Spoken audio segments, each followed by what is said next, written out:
Tonight, two astonishing tales of the unexpected. Someone's had that ripped clean off their arm. Two detectives must solve the case of the severed hand. Then... In the uniform, can I trust you? Yes, sir. Can I trust you? Yes, sir. Discover America's other top-secret military base.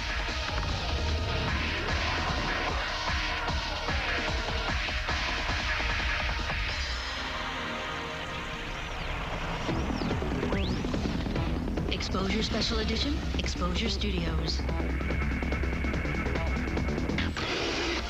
Tonight, Exposure presents two more original short films produced exclusively by Sci-Fi's Exposure Studios. Launched in January 2001, Exposure Studios' mission is to help young filmmakers bring their daring new sci-fi visions to life, shooting in various locations across the country with the latest in high-definition video technology. We begin with Grasp, written and directed by Brendan Donovan. Born and raised in New Zealand, Donovan now lives in New York City and has a background in graphic design, advertising, and commercial direction. His first short film, Here, starring actor Lee Majors, was completed in January 2001 and has won several awards at various film festivals around the world. And then did one other short film before this one called Here, with Lee Majors in it. You're dead. And the Sci-Fi guys saw that at Slam Dance, which was Slam Dance 2001, and asked me to submit a script for Sci-Fi's Exposure Studios. When he submitted this to us, we just liked the bizarreness of it. It was quite weird, quite funny. And the script, it was shoot ready. You know, we thought it was shoot ready. We didn't ask him to do any further drafts or anything like that. So we said, this is great.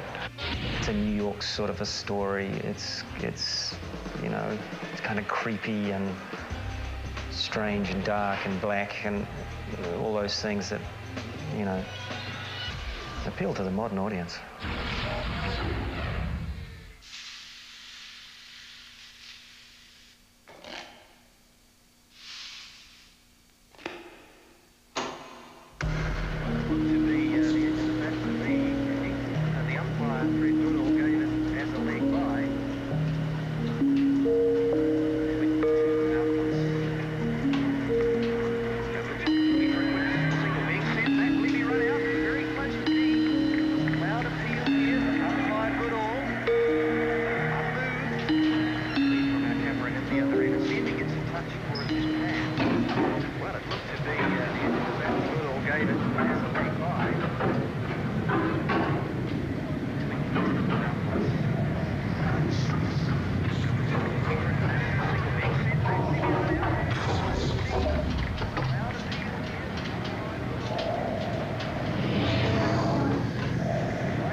I'll be. What do we got there, Gene? Take a look. Oh, that had to hurt. Someone's had that ripped clean off their arm. Huh. Yeah. Mr. Singh, I'm Jean Malchuk. I'm a detective. But you don't have to worry, sir. My hand's fully attached. So, a severed hand in your laundromat, that would be a little unusual. Did you happen to notice whose laundry that was? No. I'm sorry, it was very busy. Saturday is very busy for me. They've been getting statements from everybody outside. So far, no good. Mr. Singh, we're gonna need your tapes. Okay. Pete, you wanna watch some videos? Sure. Thanks. I'll get the hand down to the morgue. He's guilty. I think everybody's guilty. I can't help myself.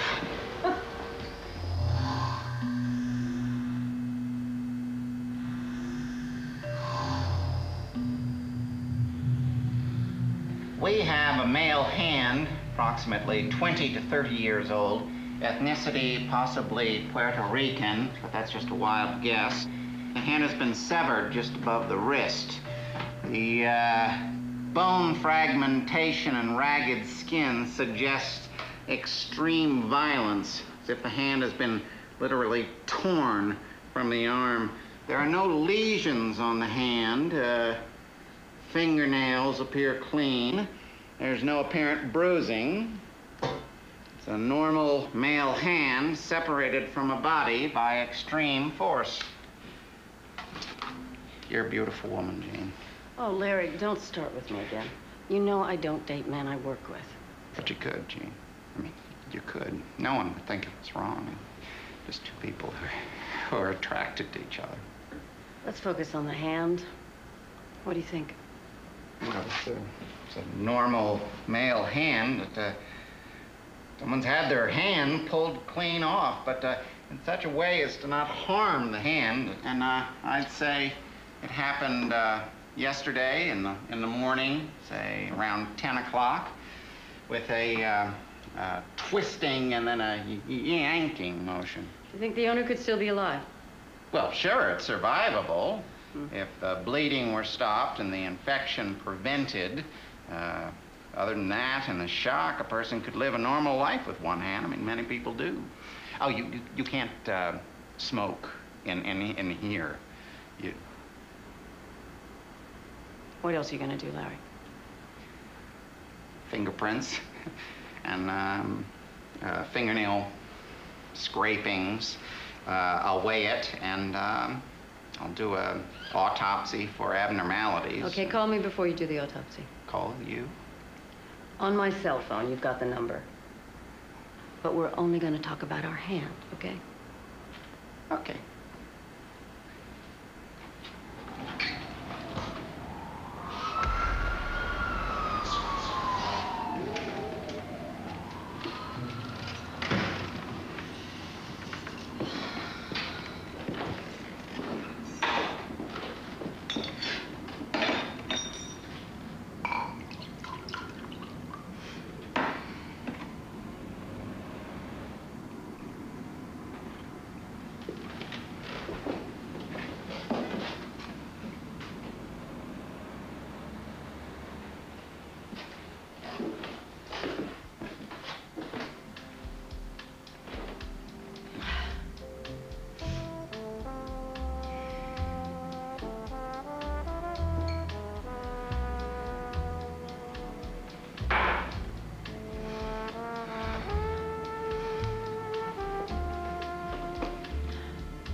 Saturday the 5th.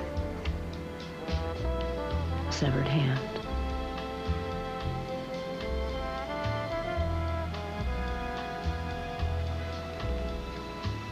Finally. What do the mother and son know? Everything. Nothing.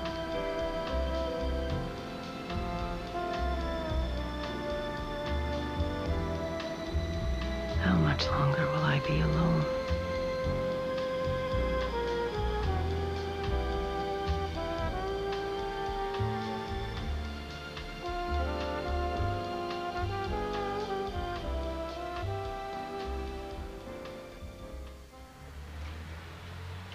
So I watched a lot of people doing their laundry. And? It's a fascinating snapshot of human behavior in laundromat. Public and private space and all of that, social interaction. Ah, nothing, huh? Not a goddamn thing.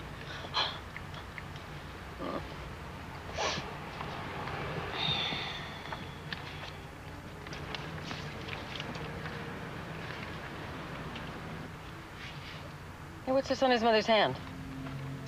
It was a tattoo or something.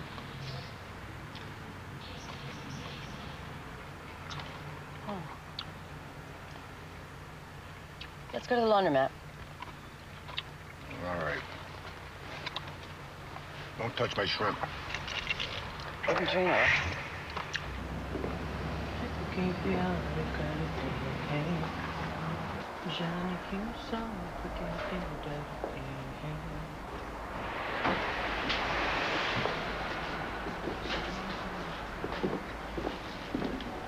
Singh, you remember me? Yes, I remember. Guess a severed hand's not so good for business. It could be worse. I could own a restaurant. I take your point. Hi, I'm Jean. I'm sorry, my mother speaks very little English. It makes her shy. It's okay. My Hindi's a little shaky. Can I see your hand?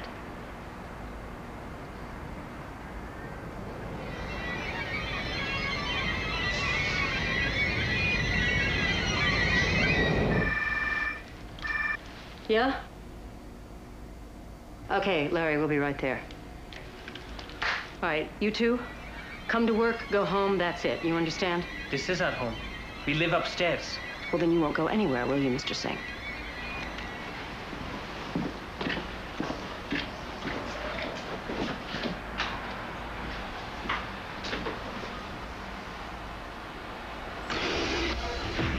Next, Sometimes, Pete, the only thing you'll believe is your own eyes. the gripping conclusion of Grasp.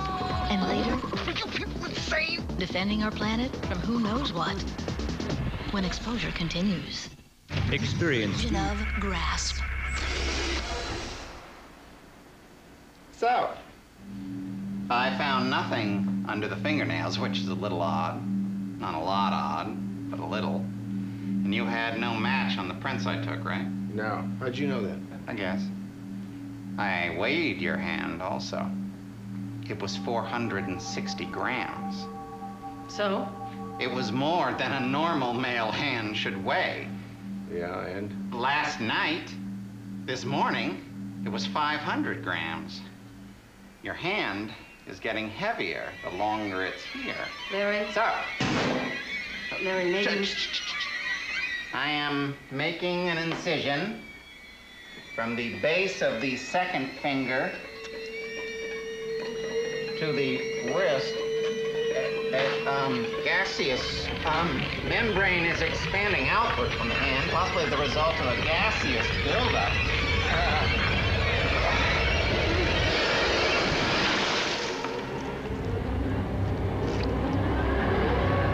Sweet Jesus! Appears to be a smaller hand residing with it. We can burn it, Gene. Burn it! Don't you want to examine it? It's a freak show in there! Oh, it's unnatural. I say we stick it on ice. I'm afraid this thing's a late night visit. A well-armed visit. Ice it. Larry. Okay.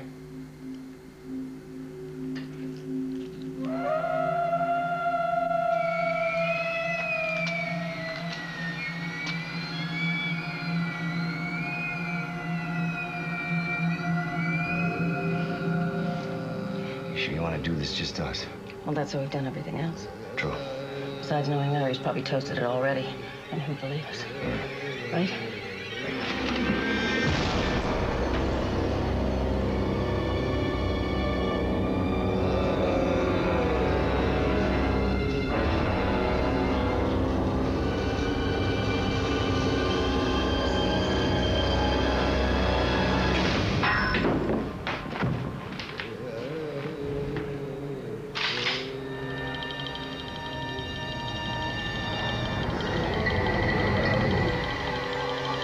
Will you get a load of this?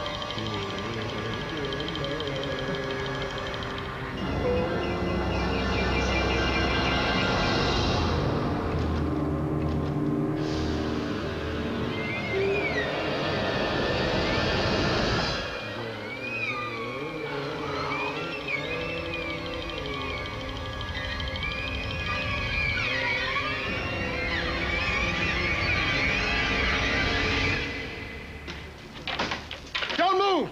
Lie flat! Now! Gene!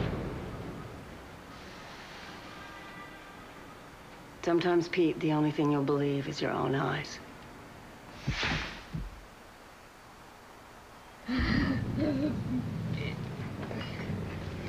My best sari ruined. Why you do that? You saw my hand. You knew. Knew what?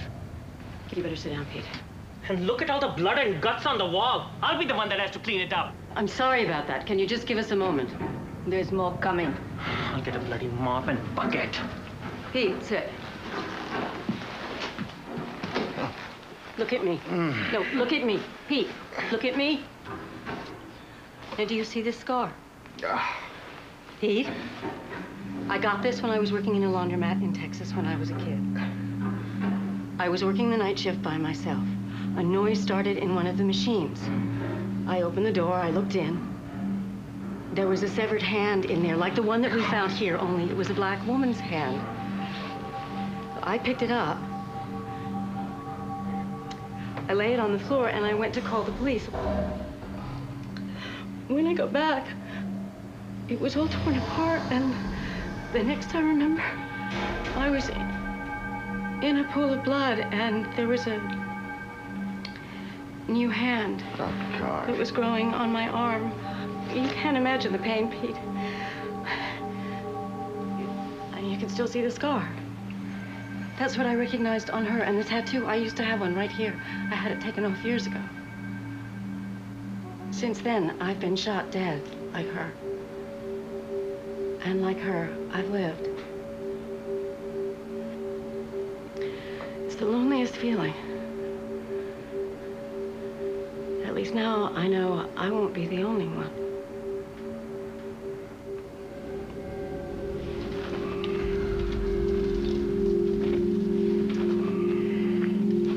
Let me tell you, as a cop, it'll give you much more confidence.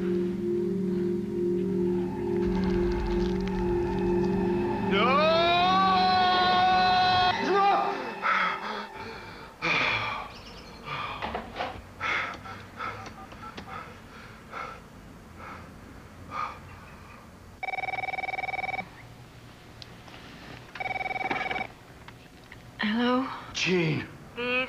Oh, God, I had such a nightmare. Pete, what time is it? Pete? Pete? How is he? Still working it out.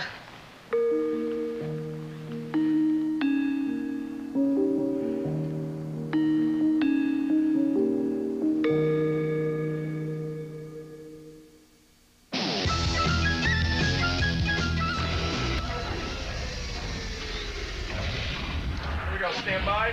Lock it up. Very quiet. And Mark? Ready. Dolly. And action. In October 2001, writer-director Brendan Donovan, producer Merrill Emerton, and director of photography Maurice Alberti began production on the Exposure Studios short film, Grasp. You know, I've been going to this one laundromat in my neighborhood, which just over there, actually. I just sat in there waiting for my laundry one day and just you know, went on this little flight of fancy and came back in and powered it out. Cut. And let's do that again, and let's do it slower. It's the first time I've ever gone to a project where you had such an overall sense of someone's vision. And he actually gave me this picture of this wolf on a hillside coming down. He said, that's Jean's kind of heart and soul. That's who she is. The characters that you had in your mind are not necessarily the characters that are going to end up on screen. And you have to find a way to get there, because this new element, this variable, which is the actor, is the coolest thing. It takes the character to some other place, you know. I think I just kind of, you know, read the script and felt what kind of spoke to me about Larry. When Olivier played Larry, the pathologist, he used a big fake nose, and I thought that was quite false. So I went for a more natural, realistic approach. It was written funny, but it could have been taken really straight or really little twisted, and he took it twisted, and, you know, all power to him. It was cool. Okay, let's see what happens. I'd done some special effects, but nothing, certainly nothing this gory or anything like that. I mean, there's nothing, I wasn't prepared for anything like this. We had exploding hands with blood and intestines hitting the wall, and then we're shooting the different actors in the face with a very goopy mess of Methocel and colored water. I did the idea that you're waiting for something to explode, you know, a body part that's full of pus, and you're talking about the motivation of the character. I think that's really an interesting thing. Bang! Blood everywhere, and, you know, it's kind of Everybody wants to do that once in a while. I think what's really interesting about this whole series is the fact that it's by young directors who have really interesting visions, who have no kind of direct route to studios and to telling stories. You know, directing is about communicating, and the key to it, it seems to me, at this young point in my career, is to make sure that people get what you're thinking. I mean, essentially, a good short story, a good short film is a slice of life, you know, and this is a slice of Gene's life, and the film could have gone on earlier and it could have gone on later, and I hope that the film leaves people wanting more. Next. Where did he get those? eBay. The truth is out there, but it's not what you're expecting. Visit the mysterious yet hilarious Area 52 when exposure continues. Tomorrow night on Sci-Fi at 7, Earth, Final Conflict. At 8, The Outer Limits. At 9, Babylon 5, In the Beginning. This is Sci-Fi. Films. Mission update. Final film disc located.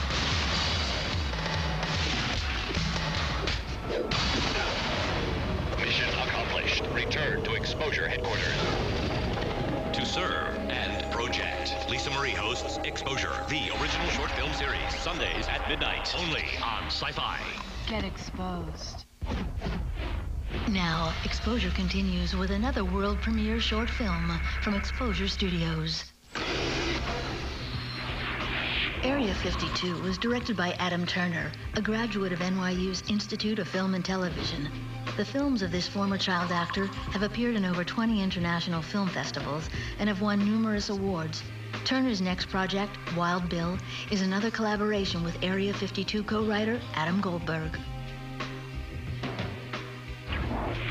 The guys over at Exposure had seen my student film, liked it, wanted to see what else I could come up with, and got together with Adam Goldberg, and we came up with this little story here. Yeah, it all started with the title, Area 52, and I think from there, you know, it's like, where can you go with that, Area 52? So there's only really one way to go, and we thought it was funny, and it just kind of fleshed it out from there.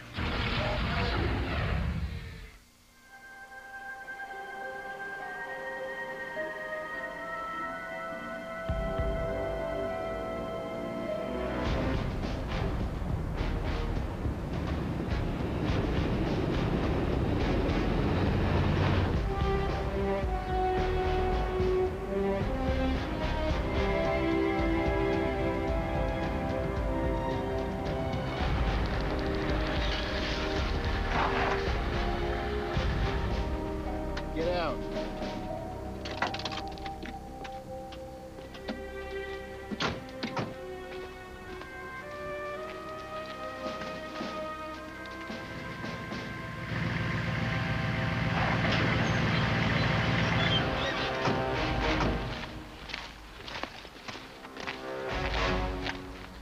Gentlemen, front and center, report! First Lieutenant Gary Chundle, Wing Commander, Air Force Academy Cadet Wing, F-16 Specialty, Tactical Fighter Squadron, Superintendent's List, GPA 4.0. First Lieutenant Chase Auberg, Wing Commander, Air Force Academy Cadet Wing, F-16 Specialty, Tactical Fighter Squadron, Superintendent's List, GPA 3.9.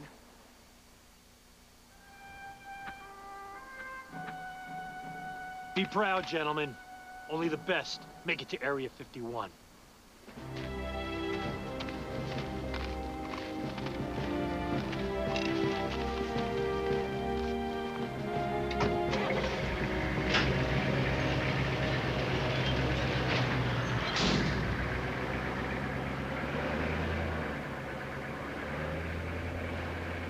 They forget me? Get in.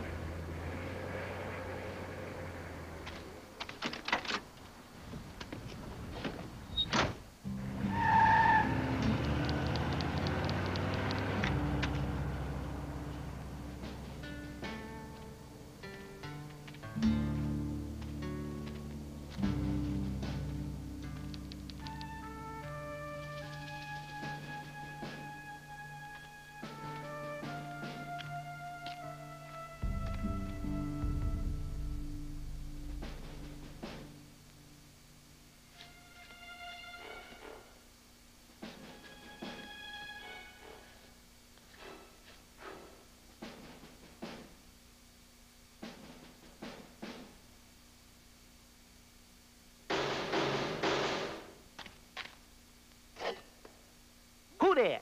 Chase Alberg, reporting for duty. Vice Wing Commander of the Cadet Wing, F-16 Specialty Tactical Fighter Squadron. Oh, right, the flyboy.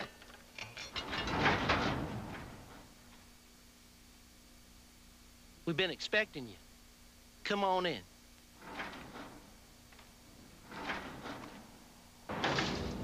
Then in 1950, an alien parasite got loose in Roswell, and, well, the body count was astronomical.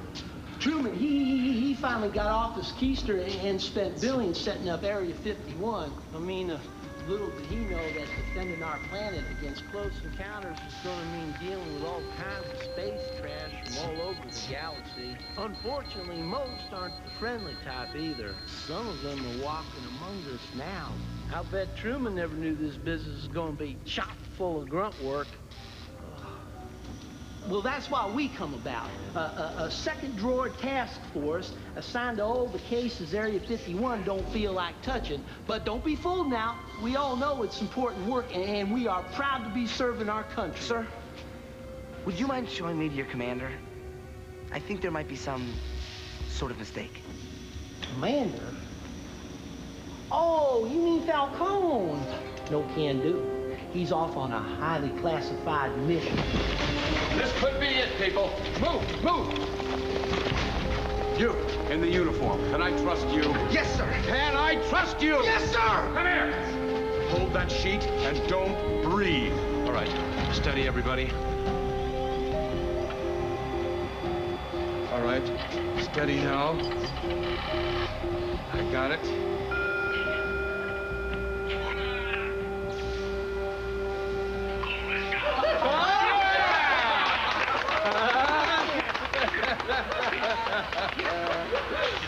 And you said free cable was impossible. You know, if we work together, there is nothing that we cannot accomplish. Teamwork, muchachos. Hey, Falcone, how'd you score this baby? How do you think we got it? Recon mission. Top secret. Yeah, we rummaged around that big dumpster out in back of Area 51. You would not believe the stuff that those stiffs throw away. Well, like this. Look, that is hardly even used.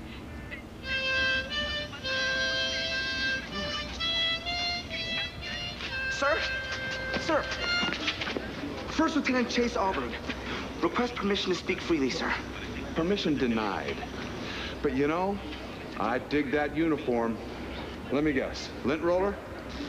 You know, I'm gonna show you over to the hangar, Top Gun, because I have a top secret mission that has your name all over it. Well, there she is. That baby will do warp 55 on the open road. She's got a bona fide Soviet tank engine under the hood. That'll run on vodka if need be. So what exactly is this top secret assignment? Oh, fix the steering box. The van can only turn left. There's no hurry, because we've gotten used to it. So shoot for Friday. Sir, I signed on for Area 51. Now, I'll fix the van, but I'd like to... Less talk and more walk. Come on, I'll show you the ropes. This is the central data bank. This is the main brain of Area 52. A full 26K of processing power thanks to the motherboard. Isn't that a Commodore 64, sir? 63, actually. Now that is Dante. Don't be fooled by his stature. He knows over 15 martial arts moves. He could paralyze you using just his pinky. He's got a thing for knives. That's why I put him in charge of our alien autopsy department. So he dissects aliens here. Dante has yet to get his hands on an actual extra T. They're all confined to Area 51. But that hasn't stopped Dante from rounding up a few alien body parts for his own personal collection. Sir, where did he get those? eBay.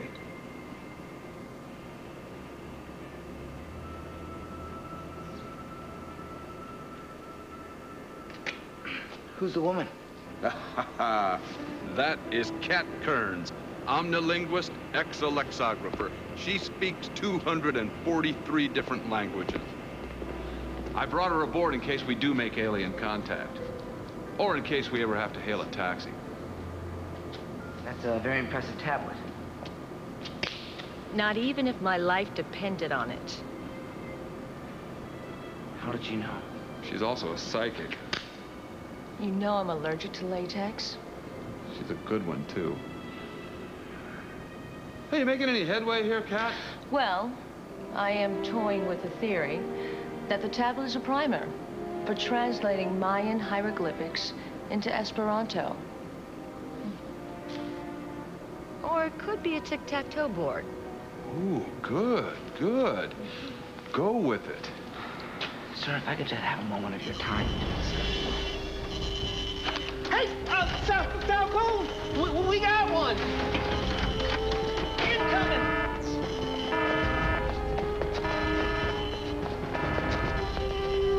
Recon mission. Could be, Dante. Could be.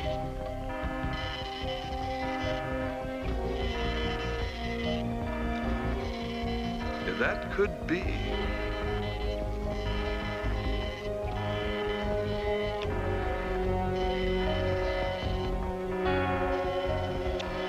That could be.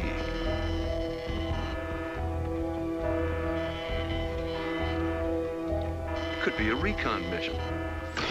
Next. They had these big old heads. From the abnormal to the paranormal, the investigation continues when exposure returns. That should make you fit right in. That's my good T-shirt. You better treat it right. Let me bring you up to speed. 51 has so generously given us a new assignment. Interview a prober. Prober? Oh, Lord, didn't they teach you anything besides saluting? A prober is someone who claims to have been abducted and probed. Rectally. Guys, let me handle this. Rectally. Sounds fascinating, Commander. Hey, you're a pilot, right? Yes, sir. You can pilot the van. Shotgun!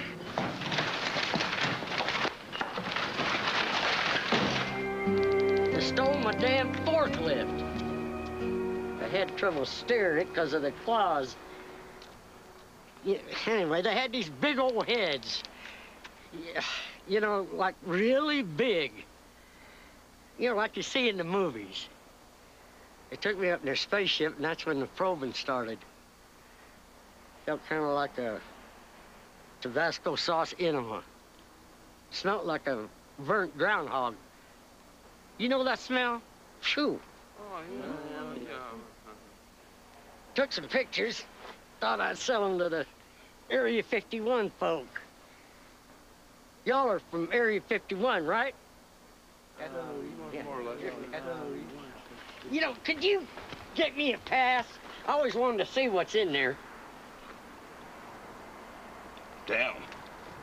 This is top secret.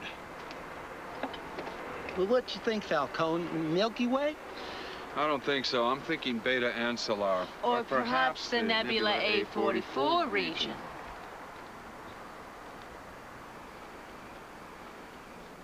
Are you people insane? This is a paper plate on a string. Look, plate, string. You gotta be kidding me. We'll examine the perimeter, boss. Copy that. Yeah.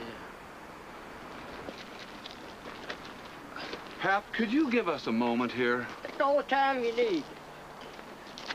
Don't mind these boys, they're working for me. What the hell are you doing? You could have jeopardized this entire mission. Mission? You call this a mission, listening to some delusional hick? Oh, I see what this is. Young Chuck Yeager is too good for us, right? Is that it? Yes, sir. I trained my whole life to work at Area 51. Well, trust me, getting transferred over to me is the luckiest thing that ever happened to you. Lucky? Instead of piloting heavy combat aircraft, you have me driving around Scooby-Doo's mystery machine. Well, that's better than being a drone, because that's all you would ever be at Area 51. And how would you know? I used to run the damn place. I just don't fit in here, sir. You can give me all the oversized T-shirts you want. I was trained to be a soldier. That's who I am. How else am I supposed to act? You could stop saluting all the time and calling me sir. Try to just loosen up a little bit.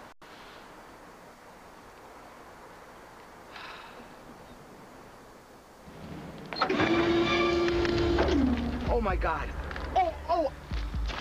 Oh, my God. I am so sorry. I didn't mean to...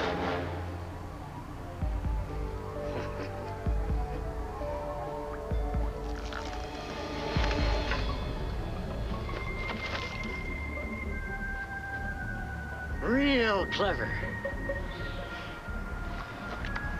Now show me Area 51, or suffer molecular rearrangement. Next. Keep it cool, kid. Looks like you just exposed your first extra T. The conclusion of Area 52 when exposure continues. Moo. Now exposure continues with the conclusion of Area 52. Keep it cool, kid. Looks like you just exposed your first extra T. I did? I did! Look, tell him we're not who he thinks we are! Tell him we're from Area 52! 52? Hey! What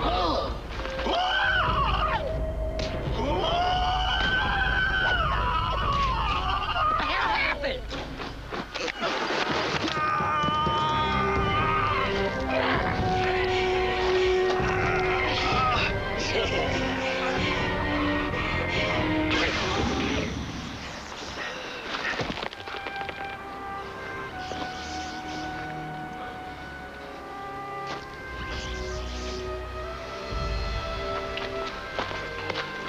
Sweet mother of mercy.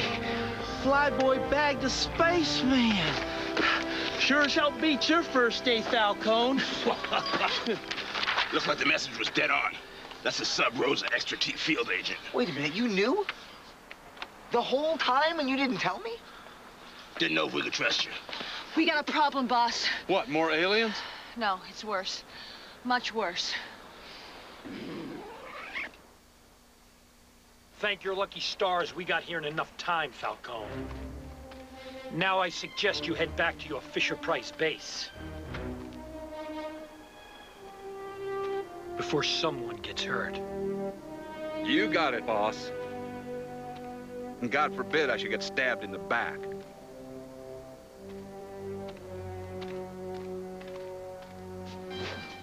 I was looking for this. Thanks. Trying to steal my harmonica.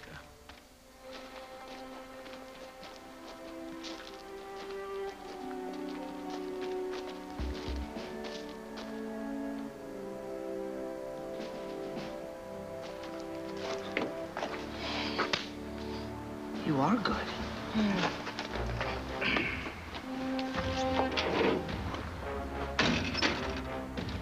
Soldier! We need this area sectioned off and quarantined by 0300 hours! Do you hear me? Yes, sir! Do you hear me? Yes, sir! I can't hear you! Yes, sir!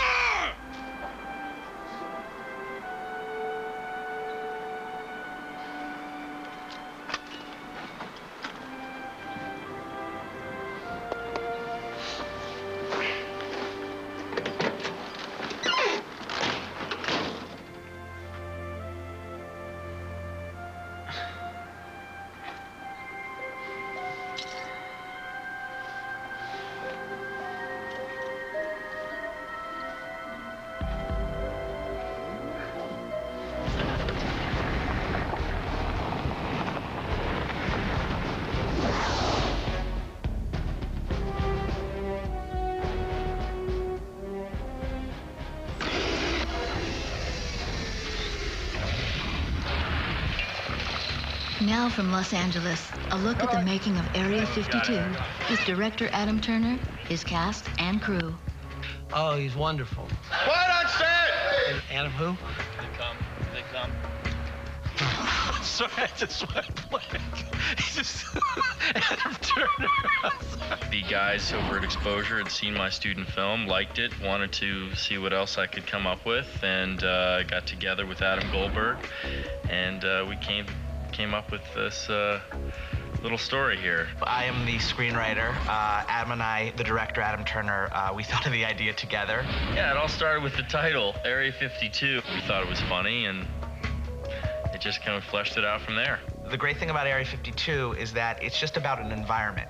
A short film doesn't really have to be like a formulaic movie, and it doesn't have to be a beginning, middle, and end necessarily. The first time I read it, I laughed when I read it, and I just thought these guys are onto something. Well, it's your basic genre disaster comedy.